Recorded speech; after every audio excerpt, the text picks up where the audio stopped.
Kuwait സമുദ്രാതിർത്തിയിലെ കപ്പലപകടത്തിൽ കാണാതായവരിൽ ഒരു കണ്ണൂറുകാരനും ആലക്കോട് വെള്ളാട് സ്വദേശി അമൽ സുരേഷ് അപകടത്തിൽപ്പെട്ട കപ്പലിലുണ്ടായിരുന്നുവെന്ന് സ്ഥിരീകരണം. ഇറാനിയൻ ചരക്ക് കപ്പലാണ് അപകടത്തിൽപ്പെട്ടത്. സംഭവത്തിൻ്റെ വ്യക്തതയൊന്നും പറഞ്ഞില്ല. എംബസിയിൽ നിന്ന് സംഭവം എന്നെ നടന്നതെന്നും കൃത്യതയോടെ അല്ല അവർ അറിയിച്ചത്. പിന്നെ എന്നെ സംഭവിച്ചതെന്ന് ഇപ്പോഴും ഒരു അന്തിമ വ്യക്തതയില്ല.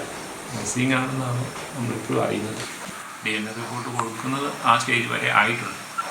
ഈ ഷിപ്പിംഗ് കമ്പനി ആയിട്ടുള്ള മറ്റുള്ള ഡീലുകളെല്ലാം എൻ്റെ മകനുമായിട്ട് നേരിട്ടായതുകൊണ്ടും അവൻ അങ്ങോട്ട് പോയിട്ട് പിന്നെ ഇങ്ങോട്ട് വരാനുള്ളൊരു ക്യാപ്പ് കിട്ടാത്തതുകൊണ്ടും നമ്മുടെ കയ്യിലൊന്നുമില്ല.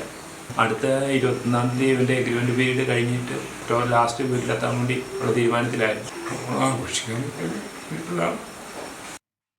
കണ്ണൂരിൽ നിന്നും സജോ ദേവസ്യ ചേരുന്നു. വിശദാംശങ്ങളുമായി സജോ, വിവരങ്ങൾ.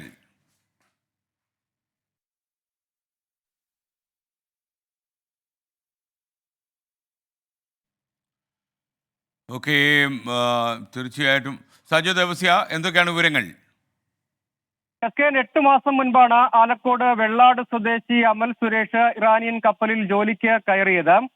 ഇതിനിടെയാണ് കഴിഞ്ഞ ഒരാഴ്ച മുൻപ് ഈ അപകടം നടന്നതായുള്ള വിവരം ഇപ്പോൾ അമൽ സുരേഷിന്റെ കുടുംബാംഗങ്ങൾക്ക് ലഭ്യമായിരിക്കുന്നത്.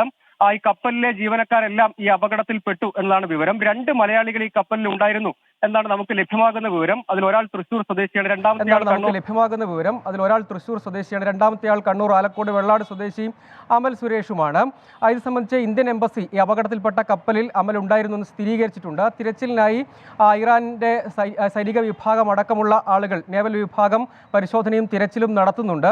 ഇത് സംബന്ധിച്ച് കൂടുതൽ വ്യക്തത വേണം. അപകടം വിവരം അറിഞ്ഞത് മുതൽ ആശങ്കയിലാണ് എന്നാണ് കുടുംബം പറയുന്നത്. അതേസമയം ഇന്ത്യൻ എംബസിയും വിദേശകാര്യ മന്ത്രാലയവും കുടുംബത്തെ അറിയിച്ച വിവരപ്രകാരം ഇത് സംബന്ധിച്ച് കൃത്യമായ ആശയവിനിമയങ്ങൾ നടക്കുന്നു എന്നതാണ് അവർ പറയുന്ന ഒരു കാര്യം. അതേസമയം എന്താണ് പിന്നീട് സംഭവിച്ചതെന്ന് സംബന്ധിച്ച് വീട്ടുകാർക്ക് യാതൊരു വ്യക്തതയുമില്ല.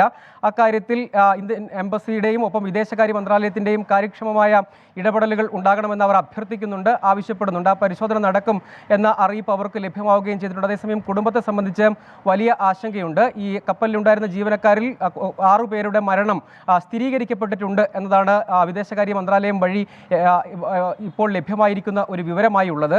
അതേസമയം അമലിന് എന്ത് സംഭവിച്ചു എന്നത് സംബന്ധിച്ചൊരു വ്യക്തത ഇല്ലാത്തത് കൊണ്ട് തന്നെ അക്കാര്യത്തിൽ ആ കുടുംബത്തിന്റെ ആശങ്ക പരിഹരിക്കാൻ ആവശ്യമായ ഇടപെടൽ ഉണ്ടാകണം എന്ന് അവർ അഭ്യർത്ഥിക്കുകയും ചെയ്യുന്നുണ്ട്. Okay, thank you Sajo Devasya.